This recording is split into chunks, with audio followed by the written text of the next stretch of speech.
जय हिंद दोस्त, कैसे हो आप सब। उम्मीद करते हैं सब बढ़िया होगा। आज की क्लास में हम लोग पढ़ेंगे सिंधु नदी तंत्र के बारे में। कौन सी नदी कहाँ से निकलती है और कौन नदी किस में जाकर के मिल जाती है, यानी सिंधु नदी तंत्र के बारे में आज हम पढ़ेंगे, अध्ययन करेंगे विस्तार से। क्योंकि जब हम विस्तार से समझ लेंगे और जान लेंगे तो हमें याद करने में काफी आसानी होगा। इसके पहले हम आपको बताए थे गंगा नदी तंत्र के बारे में। जो वीडियो नहीं देखे हैं वो वीडियो को देख लीजिएगा। तो दोस्त, बिना देर के हुए शुरू करते हैं। लेकिन उससे पहले यदि जो चैनल पर नए हैं तो चैनल को सब्सक्राइब करें और वीडियो पसंद आए तो ज्यादा से ज्यादा दोस्तों के बीच शेयर करें। तो चलिए बिना देर के शुरू करते हैं। सिंधु नदी तंत्र बहुत ही इंपॉर्टेंट है। अभी आप देख रहे हैं कि दरोगा का और बीएसएससी का एग्जाम का तैयारी कर रहे हैं आप बहुत अच्छे से। बस जल्दी ही आपका एग्जाम लिया जाएगा, तो उसके लिए अति महत्वपूर्ण है। किसी भी कंपटीटिव एग्जाम की आप तैयारी कर रहे हैं तो उसके लिए अति महत्वपूर्ण है। मैंने इसे दो फिगर में यहां पर बनाया है ताकि आपको समझ में आसानी से आए। इसमें कुछ नदी को मैंने लिखा है और कुछ नदी इसमें लिखा है। सारे के सारे नदी जो है आपको याद करवा देंगे। जो सिंधु नदी तंत्र के अंतर्गत नदी आते हैं वो सारे नदी आपको हम याद करवा देंगे। तो चलिए बिना देर के हुए शुरू करते हैं। देखिए, सिंधु नदी यानी यहां से शुरू करते हैं। ये वाला फिगर को सबसे पहले देख लेते हैं एक झलक, उसके बाद इसको देखेंगे हम लोग। ठीक है, चलिए। तो सिंधु नदी कहां से निकलती है तो याद रखिएगा तिब्बत से। ठीक है, तिब्बत से निकलती है। हम सब जानते हैं कि तिब्बत पर 1959 में चाइना ने है ना आक्रमण करके उसे कब्जे में कर लिया। ठीक है, क्योंकि उस समय हम चाइना के साथ बंधे हुए थे। किस रूप से? तो पंचशील समझौता हुआ था। तो पंचशील समझौता में बंधे रहने के कारण हम कुछ भी नहीं कर पाए। उसके बाद क्या हुआ कि वो तिब्बत पर क्या कर लिया, हमला करके तिब्बत को कब्जा कर लिया। उसके बाद दलाई लामा भागे और उसके बाद हम लोगों ने, भारत ने उसे शरण दिया। तो खैर उसके बाद जो पहले था कि हिंदू और चीनी क्या है तो भाई भाई है, इस तरह के नारा लगते थे। ठीक है, तो इससे समझने वाली बात है कि जहां पर समझौता होता है, जहां पर मेल मिलाप होता है, समझ लीजिए वहां पर झगड़ा होने की संभावना हो सकता है। तो इसके पहले पंचशील समझौता हुआ था और उस पंचशील समझौता में जो समझौता हुए थे वो समझौता टूट गया। ठीक है, बहुत सारे नियम बनाए गए थे, वो सारे नियम टूट गए। तिब्बत में देखिए कैलाश पर्वत है। कैलाश पर्वत के उत्तरी ढाल, कैलाश पर्वत के उत्तरी ढाल पर बोखरचू ग्लेशियर है। बोखरचू ग्लेशियर है, याद रखिएगा। या बोल सकते हैं शानो खैवाब, है ना, एक और है, या मानसरोवर झील के निकट।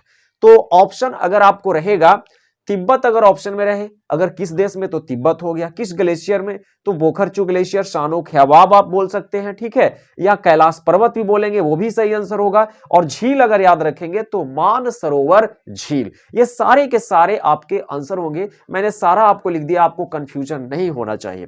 तो चलिए, यानी सिंधु नदी कहां से निकलती है तो आपको याद रखना होगा तिब्बत से, तिब्बत के मानसरोवर झील से, यानी कैलाश पर्वत, कैलाश पर्वत श्रेणी में ही ये बोखरचू क्या है, ग्लेशियर स्थित है। तो चलिए दोस्त आगे बढ़ते हैं। अब यहां से ये उद्गम हो गया, यहां से ये निकल गया। और ये बता दें कि इस नदी की लंबाई अगर कुल बात करें तो 2880 किलोमीटर है, जो भारत में 709 किलोमीटर इसकी लंबाई है। भारत में सिर्फ और सिर्फ एक केंद्र शासित प्रदेश में है ना ये नदी बहती है और वो है लद्दाख, यानी लद्दाख में बहती है। देखिए जम्मू कश्मीर, जम्मू एंड कश्मीर मैं इसलिए नहीं बोल रहा हूं क्योंकि 2019 में जम्मू कश्मीर और ये लद्दाख अलग केंद्र शासित प्रदेश बना 2019 में, यानी जम्मू कश्मीर से अलग होकर के लद्दाख क्या बना है, अलग केंद्र शासित प्रदेश बना है। तो यानी अब आपको जम्मू कश्मीर नहीं कहना होगा, लद्दाख कहना होगा। तो सिर्फ एक केंद्र शासित प्रदेश है और वो है लद्दाख। लद्दाख से ये बहती है। तो चलिए देखिए कैसे हम पहले तिब्बत, यानी तिब्बत कैसे हम अध्ययन करेंगे उसको समझिए। तो तिब्बत के बारे में हम जान लिए, इसको टिक कर देते हैं। तिब्बत के बारे में जान लिए कि तिब्बत के कैलाश पर्वत से, मानसरोवर झील से कह सकते हैं। पीछे पीछे बोलिएगा, याद हो जाएगा। ठीक है, कहां से? तिब्बत से। बोलिए कहां से जी? तिब्बत से। कहां से? तो कैलाश पर्वत के उत्तरी ढाल से बोखरचू ग्लेशियर है, या सानो खैवाब बोल सकते हैं, या मानसरोवर झील बोल सकते हैं। ठीक है, चलिए ये सारा का सारा याद हुआ। चलिए तिब्बत, कैलाश पर्वत, बोखरचू झील, सानो खैवाब, मानसरोवर झील। बोलिए तिब्बत, कैलाश पर्वत, बोखरचू झील, बोखरचू ग्लेशियर, सानो खैवाब ग्लेशियर बोल सकते हैं, मानसरोवर झील से। चलिए तिब्बत। उसके बाद आइए लद्दाख में। अब देखिए लद्दाख, ये वाला जितना मैंने लिखा है एरिया, ये लद्दाख है। और आप जानते हैं कि लद्दाख का एक जो भाग है ना, कुछ भाग जिसे अक्साई चीन कहा जाता है, जिस पर अधिकार किसका है? चीन पर है। यही बात तो है कि तिब्बत में जब वह तिब्बत को कब्जा में किया तो उसके बाद वह चीन पर भी क्या कर दिया? हमला करके वो अक्साई चीन को अधिकार में कर लिया। तो इस कारण से भी भारत और चीन के बीच विवाद रहता है, ठीक है, अक्साई चीन को लेकर के। तो लद्दाख का एक हिस्सा है जिसे अक्साई चीन कहा जाता है, जिस पर अधिकार किसका है? चीन का है, याद रखिएगा, ठीक है। चलिए, उसके बाद यहां पर गिलगित और बाल्टिस्तान भी है। इस पर जो अधिकार है वो किस पर है? किसका है? तो पाकिस्तान का है। यानी लद्दाख का एक हिस्सा है, ठीक है, गिलगित बाल्टिस्तान, जिस पर अधिकार किसका है? पाकिस्तान का है, समझिए। और एक हिस्सा जो है, कुछ हिस्सा जो है वो क्या है? अक्साई चीन है, और उस पर अधिकार किसका है? तो चीन का है। और वही जिस समय तिब्बत पर 1959 यानी उसी के आसपास उन्होंने अक्साई चीन पर अधिकार कर लिया, और आज तक हम लोग कुछ नहीं कर रहे हैं। तो चलिए आगे कुछ करेंगे हम लोग, है ना। तो यहां से लद्दाख है, लद्दाख की राजधानी लेह है, और लेह में याद रखिएगा एक नदी आकर के मिलती है यहां से, जौस्कर नदी। कौन सी नदी? बोलिए, पीछे से बोलिए, जौस्कर नदी। कौन सा नदी? जौस्कर नदी। कहां? तो लेह में। चलिए, उसके बाद ये नदी आगे बढ़ती है, यहां से ये तिब्बत से निकली, तिब्बत के पठार से होते हुए आगे बढ़ती है, लद्दाख के लेह शहर है, उसकी राजधानी है, वहां से गुजरती हुई आगे ये बढ़ती है, और आगे बढ़ती हुई फिर ये कारगिल का युद्ध तो आप जानते हैं, सन 1999 में भारत और पाकिस्तान के बीच हुआ था, और वह पाकिस्तान चाहता था कि कश्मीर पर अधिकार हम कर ले, लेकिन वह फेल हो गया, असफल हो गया। तो 1999 का कारगिल का बहुत ही भयानक युद्ध हुआ था, ठीक है। उस समय बहुत ही अच्छा सॉन्ग चला था, ठीक है, वो मैं सॉन्ग को तो कभी गा दूंगा, ठीक है। बहुत ही अच्छा, वो मतलब एक दूसरे को मतलब जोश हिम्मत देने के लिए, है ना, वो बहुत ही अच्छा राष्ट्रीय गीत था। चलिए, तो यहां पर कारगिल 1999 में युद्ध हुआ था, और यहां पर एक नदी आ रही है, शुरू, बिल्कुल याद रहेगा, कारगिल शुरू, बोलिए, कारगिल शुरू, है ना। कारगिल में कौन सी नदी आ रही है? जो सिंधु नदी से मिल रही है, तो शुरू, और शुरू की सहायक नदी है द्रास, और जो निकलती है जोजिला दर्रा से, है ना। द्रास कहां से निकलती है? जोजिला दर्रा से, समझिए। यानी सिंधु की सहायक नदी शुरू है और द्रास भी है। द्रास शुरू में जाकर के मिल रही है ना, और शुरू किस में जाकर के मिल रही है? शुरू किस में मिल रही है? तो यहां पर सिंधु में। यानी शुरू और द्रास ये दोनों ही पूछेगा, हो सकता है ऑप्शन में द्रास, तो द्रास भी किसकी नदी है? सहायक नदी है, तो सिंधु को याद रखना है। यानी यहां से सारी सहायक नदी शुरू और द्रास, ठीक है। चलिए, ये भी एग्जाम में कभी कभी पूछता है, ठीक है, इसको भी नहीं छोड़ेंगे। एग्जाम में क्वेश्चन आ गया तो हमको बनाना है, ठीक है, इसलिए इसको भी कवर करने की मैं कोशिश किया हूं, एकदम अच्छे से बताने की कोशिश की है, और ये तो आपको करना ही करना है, इसको छोड़ना ही नहीं है, बहुत इंपॉर्टेंट है। चलिए आगे बढ़ते हैं। तो शुरू की सहायक नदी द्रास, चलिए शुरू मिल गई, यहां कारगिल याद रखिएगा। उसके बाद आगे ये वाला एरिया जो दिख रहा है, गिलगित बाल्टिस्तान में ये एक नदी आती है श्योक, जो काराकोरम दर्रा से निकलती है। कहां से निकलती है? श्योक नदी काराकोरम दर्रा से, और उसकी सहायक नदी है नुब्रा, ठीक है। नुब्रा बड़ा ही प्यारा जगह है, ये सब मस्त जगह है यार घूमने के लिए, कभी घूमो तो, समय मिले तो, है ना। तो चलिए, तो ये नुब्रा और श्योक, है ना। नुब्रा जो है श्योक की सहायक नदी है, और ये कहां जाकर के? गिलगित और बाल्टिस्तान, है ना, इसी एरिया के आसपास में जाकर के यहां सिंधु में मिल जाती है। तो याद रखिएगा, यहां से गिलगित बाल्टिस्तान में कौन सा नदी आ रही है? श्योक आ रही है, और इधर से श्योक में कौन सी नदी आकर के मिलती है? तो नुब्रा कहां से निकलती है? तो सियाचिन ग्लेशियर से। बहुत ठंडा रहता है सियाचिन में, बहुत ठंडा रहता है ना। तो सियाचिन से निकलती है, सियाचिन ग्लेशियर से निकलती है नुब्रा नदी। चलिए फिर से समझिए एक बार जल्दी से, कौन सी नदी आ रही है फर्स्ट में? जौस्कर, बोलिए कौन सी नदी आ रही है? जौस्कर। कहां? लेह में। तो लेह, कारगिल और गिलगित बाल्टिस्तान, पहले जगह का नाम याद फोकस कीजिए, लेह, फिर उसके बाद यहां पर कारगिल के बाद गिलगित बाल्टिस्तान। लेह में कौन सी नदी? जौस्कर, बोलिए जी, लेह में जौस्कर नदी, और उसके बाद कारगिल में शुरू की सहायक नदी द्रास, यानी कारगिल में आकर के मिलती है शुरू और द्रास, यानी कारगिल में शुरू और द्रास याद रखेगा। उसके बाद गिलगित बाल्टिस्तान में याद रखेगा, गिलगित बाल्टिस्तान में श्योक नदी, और श्योक की सहायक नदी कौन सी होगी? नुब्रा। यानी कि नुब्रा और श्योक किसकी सहायक नदी है? तो सिंधु की सहायक नदी है। चलिए अब यहां से समझिए, ये सिंधु नदी किन दो श्रेणियों के बीच बहती है, ये एग्जाम में क्वेश्चन पूछेगा। तो याद रखिएगा किस तरह से, जे से, देखिए मैंने यहां से लद्दाख लिखा है, जे से जोस्कर, यानी जोस्कर श्रेणी आपका हो गया, और यहां से आपका क्या हो गया? लद्दाख श्रेणी, याद रखिएगा। उसके बाद ये श्योक नदी अगर पूछ दे किन दो श्रेणियों के बीच, तो यहां लद्दाख हो गया और ये काराकोरम दर्रा हो गया, याद रखिएगा। लद्दाख और काराकोरम श्रेणी, काराकोरम श्रेणी, लद्दाख श्रेणी और काराकोरम श्रेणी, ये काराकोरम दर्रा से श्योक निकलती है। यहां से जोस्कर नदी है, जोस्कर श्रेणी, और यहां से इस तरह से याद कर सकते हैं लद्दाख, लद्दाख श्रेणी, ये सारा का सारा लद्दाख में है। ठीक है, उसके बाद ये गिलगित एक नदी इधर से आती है, ठीक है, यानी इधर से कहने का मतलब इधर हो गया पूरब, इधर पश्चिम से आती है इस दिशा से।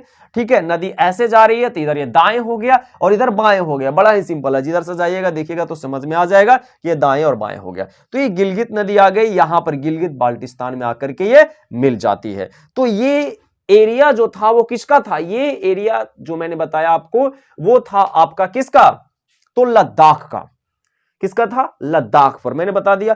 आगे आप खूब अच्छे से करेंगे। पाकिस्तान आ जाइए, है ना। अब थोड़ा सा पाकिस्तान देख लेते, इधर फिर खूब अच्छे से करना है, इधर भी सारा याद रखना है। ठीक है, चलिए।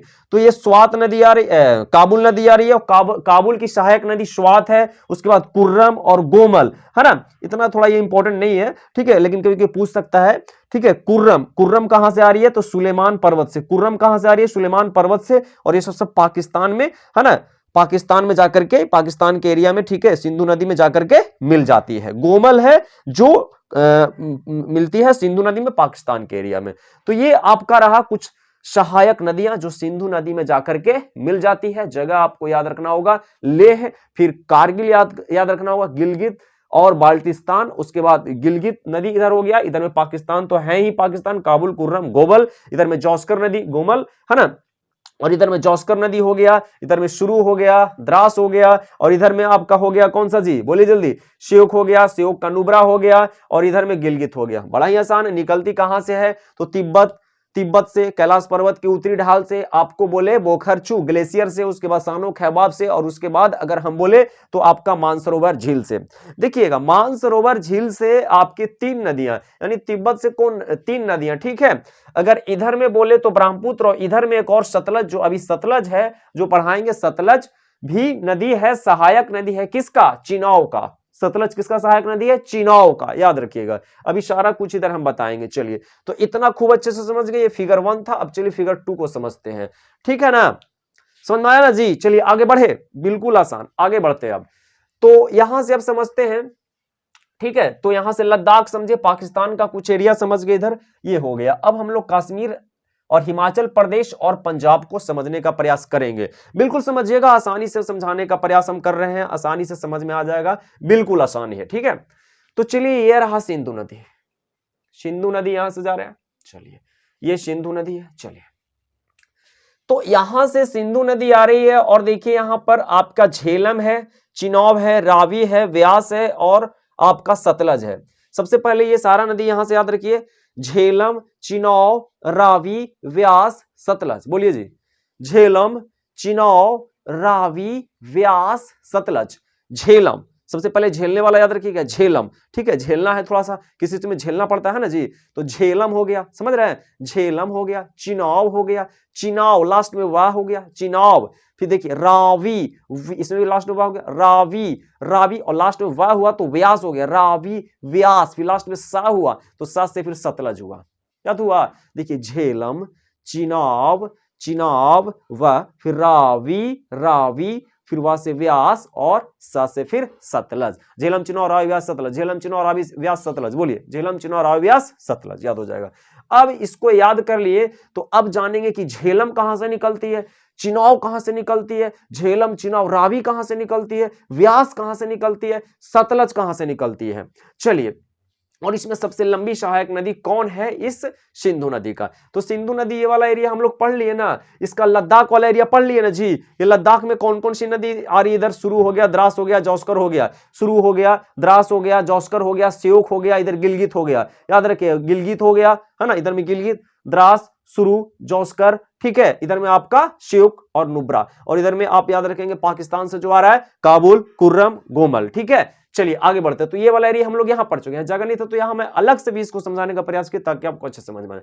आगे बढ़ते तो यहां से अब देखिए ये कश्मीर के शेषनाग झील से झेलम निकल रही है, ठीक है जी, कश्मीर के शेषनाग झील से झेलम निकल रही है, और झेलम इस तरह से देखिए, याद करने के लिए कुछ नहीं करना, ये मान लेते हैं चिनाब है, इधर ये चिनाब हो गया, ये झेलम हो गया, ठीक है, तो झेलम हो गया, अब ये चिनाब हो गया, ठीक है, इधर ये, और इधर में आपका झेलम, चिनाब, ठीक है, और फिर ये रावी, याद रखिएगा रावी, ठीक है, और फिर व्यास, व्यास सतलज, देखिए व्यास सतलज, या इस तरह से, ये बीच में चिनाब समझिए, चिनाब है तो चिनाब है, और सबसे पहले झेलम है, तो झेलम भी मिलेगा चिनाब में, झेलम भी मिलेगा चिनाब में, झेलम भी मिलेगा चिनाब में, बोलिए जी, झेलम भी मिलेगा चिनाब में, और चिनाब बीच में जा रहा है तो ये रावी भी इधर मिलेगा, यानी बीच में जो आ रहा है ना, तो इस तरह से इधर वाला नदी भी इसी में मिलेगा और रावी भी इधर में मिले, इसी में मिलेगा चिनाब में, यानी चिनाब में जो पहला वाला, चिनाब के जो पहले है और चिनाब के जो बाद है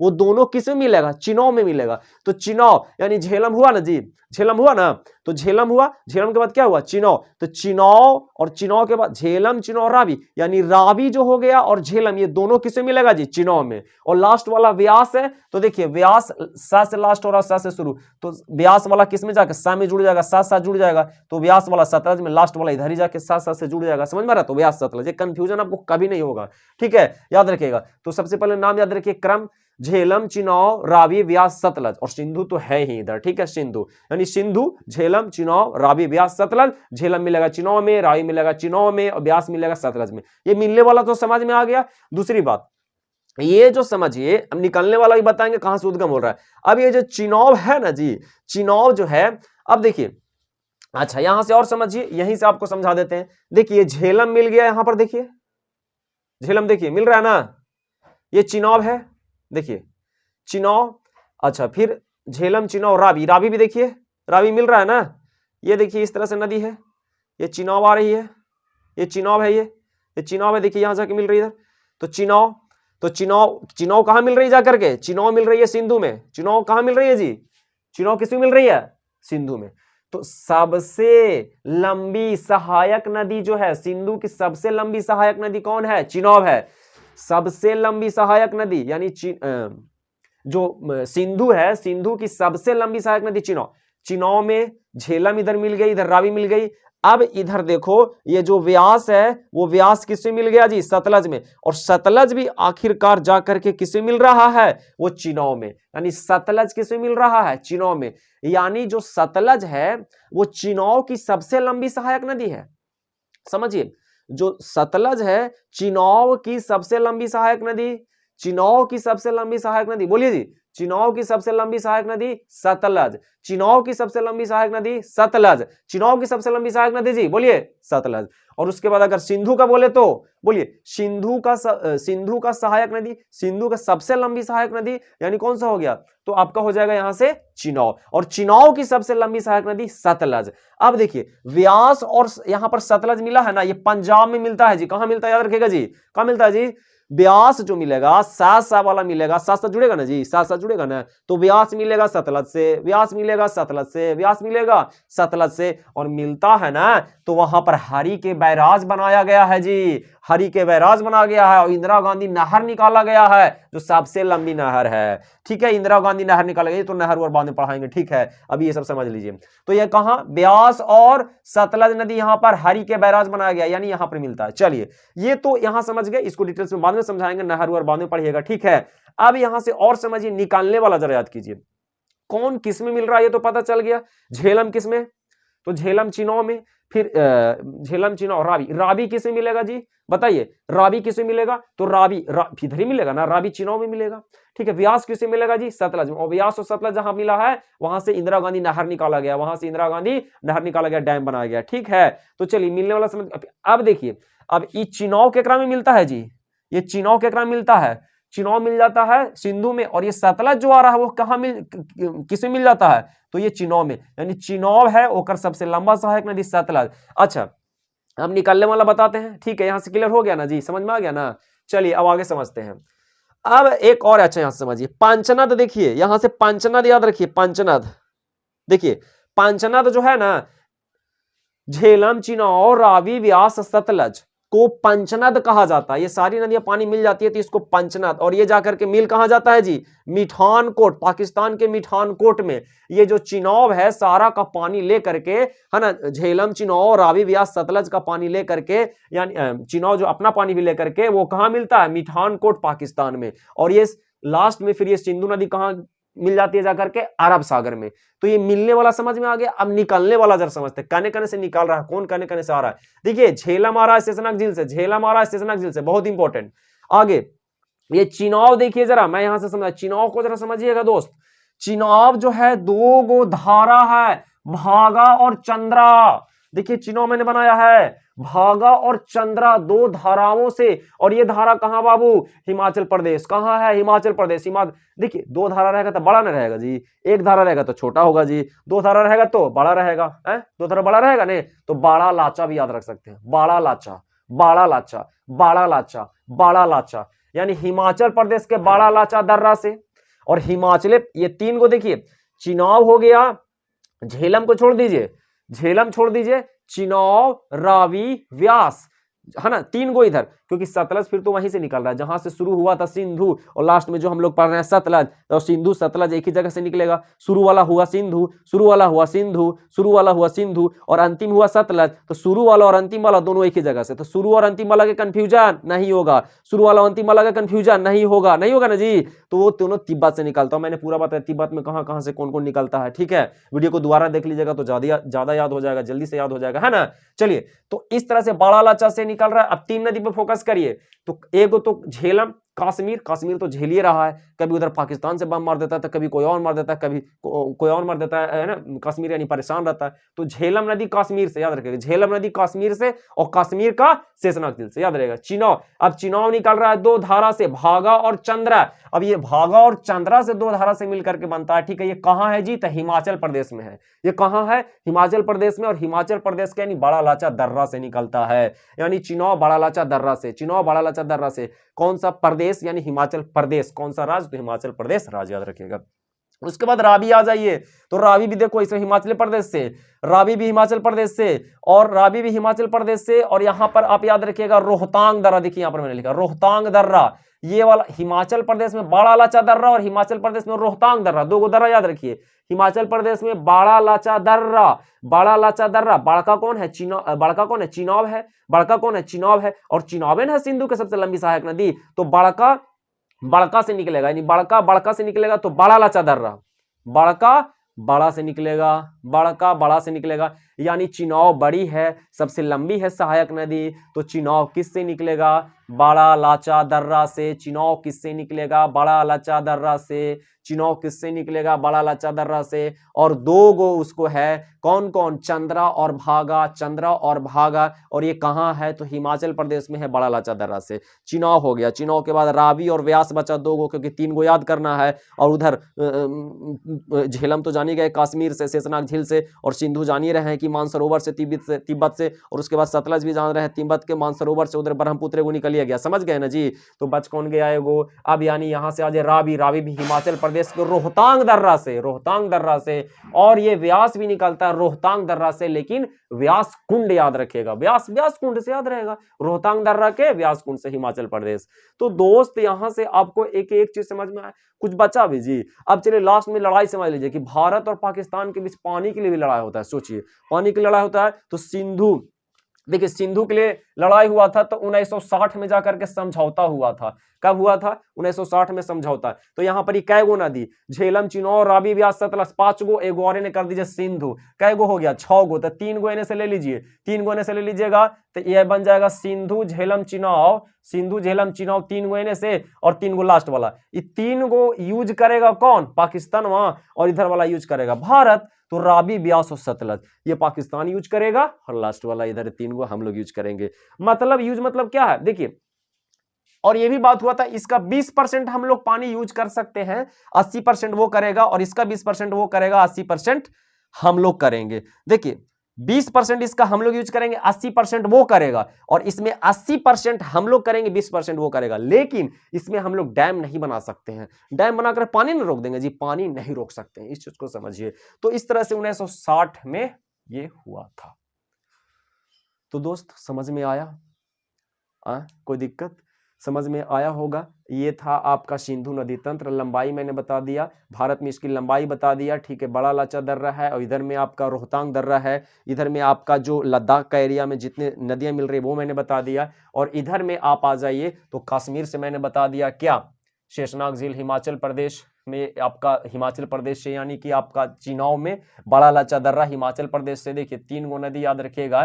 तो आपका झेलम तो इससे हो गया है ना जी, झेलम हो गया। फिर यहाँ चिनाव हो गया, रावी हो गया, और इधर व्यास हो गया, और व्यास और सतलज लास्ट में यहां से हो गया। सतलज कहां से? तिब्बत के राकस ताल से मानसरोवर झील से। ये आपका हो गया। पंजाब में मैंने बता दिया क्या बाबू, पंजाब में यहां से वो देख सकते हैं कि पंजाब में क्या, यहां पर मैंने बताया कि हरि के बैराज है, यहां से इंदिरा गांधी नहर निकाला गया। तो दोस्त मैंने एक एक चीज आपको बताने का प्रयास किया है और एक एक चीज समझाने का प्रयास किया है। एक बार आप ध्यान से पढ़ेंगे समझेंगे तो सारा कुछ याद हो जाएगा। और ये एग्जाम के लिए बहुत ही महत्वपूर्ण है, सच में बता रहा हूं। किसी भी एग्जाम, कंपटीशन का एग्जाम देने जाइए तो उसमें पूछता है, ठीक है। एक बार आप समझ लीजिएगा, अच्छे से देख लीजिएगा तो बहुत अच्छे से याद हो जाएगा, ठीक है। और उम्मीद करते हैं कि आपको याद हो गया होगा। तो दोस्त आज इतना ही, फिर मिलते हैं नेक्स्ट वीडियो में, ठीक है। और मैंने ये आपको गंगा पढ़ाया, सिंधु पढ़ाया, उसके बाद आगे भी ऐसे वीडियो आपको लाता रहूंगा और आपको समझ में आएगा और अच्छा लगेगा। तो दोस्तों से ज्यादा वीडियो शेयर करें, और वीडियो अच्छा लगे अब कमेंट भी जरूर करें, ठीक है। दोस्तों के साथ आप शेयर करें, कमेंट करें। चैनल पे नए हैं तो सब्सक्राइब जरूर करें।